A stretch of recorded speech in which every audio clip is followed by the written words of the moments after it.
What am I going to do for my video today? Oh, it's my Mega Drive. Or Genesis for you crazy Americans out there. Man, I have some pretty good memories with this thing. That's it. Here's my top 5 monkeys. I mean, top 5 Mega Drive games. Number 5.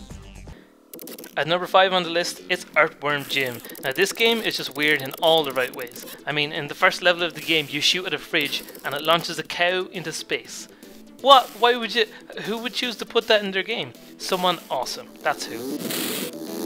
You play the game as just an ordinary earthworm, which one day had a super suit dropped on top of it, giving you these crazy powers to jump around and whip enemies with yourself for some reason.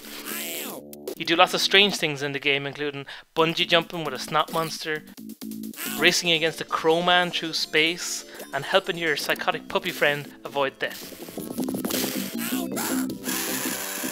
It also spawned a fairly popular cartoon show, as well as a sequel which was equally as crazy and random as the first one. Oh, and that cow that you launched at the start of the game, at the end, it turns up and squashes the princess you just saved.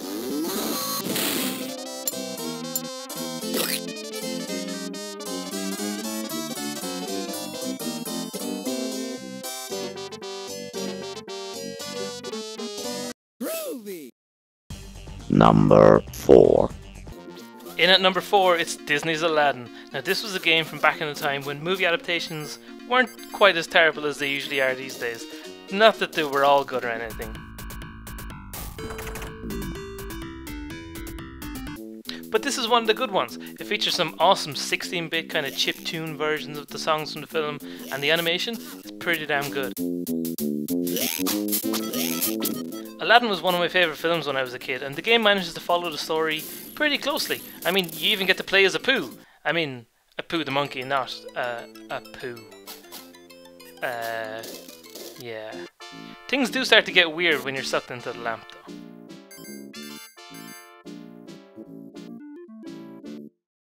Number 3.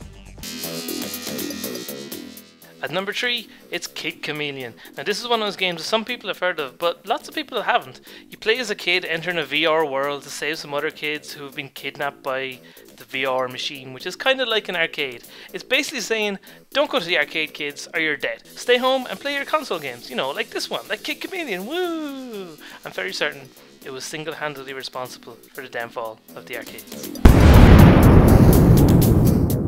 But yeah, so the main hook of the game is putting on different masks to get different abilities. And also headbutting blocks to get coins, diamonds. Also, you jump on bad guys' heads to hurt them.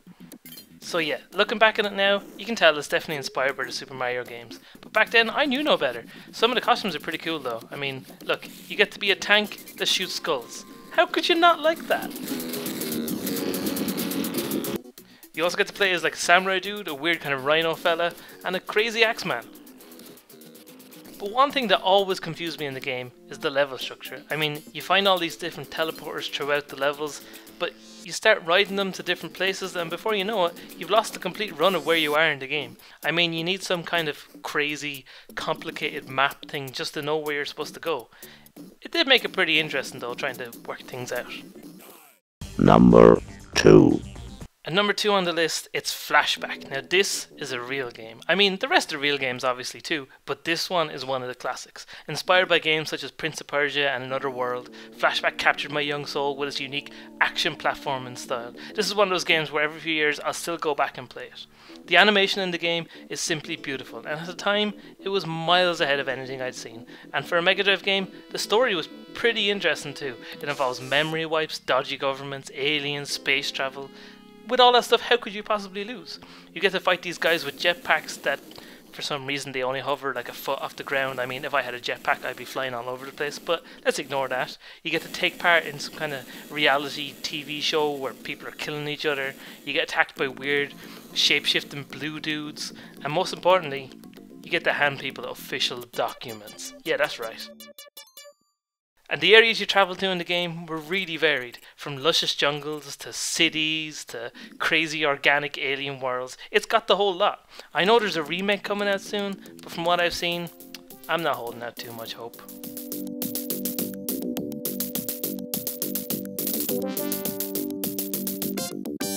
Number 1. So what's my number 1 Mega Drive game? Sonic the Hedgehog.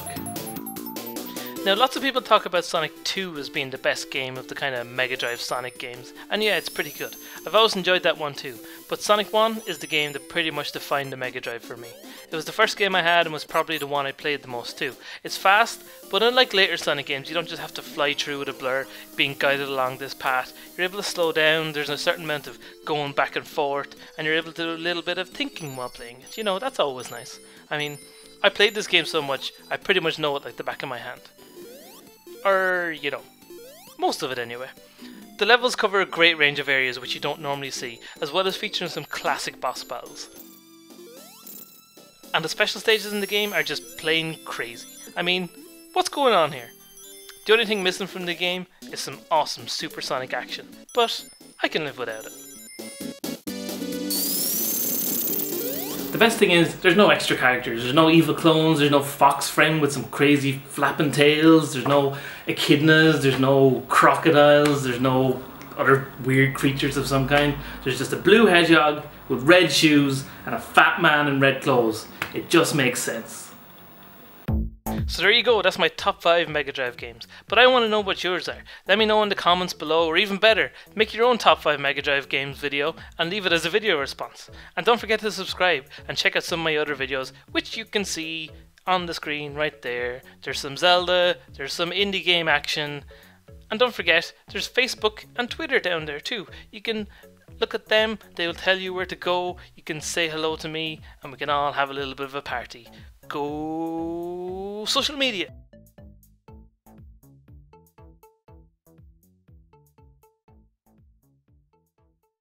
So what's my number 1 Mega Drive game?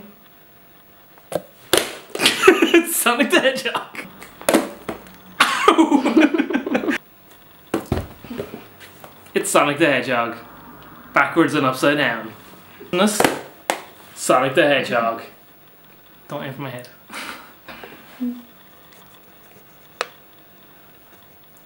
This isn't the fucking Pamela playtime hour. So what's my number 1 Mega Drive game of all time? Jesus! It nearly killed me, but it's Sonic the Hedgehog. So what's my number 1 Mega Drive game of all time? Of awesome blah blah blah.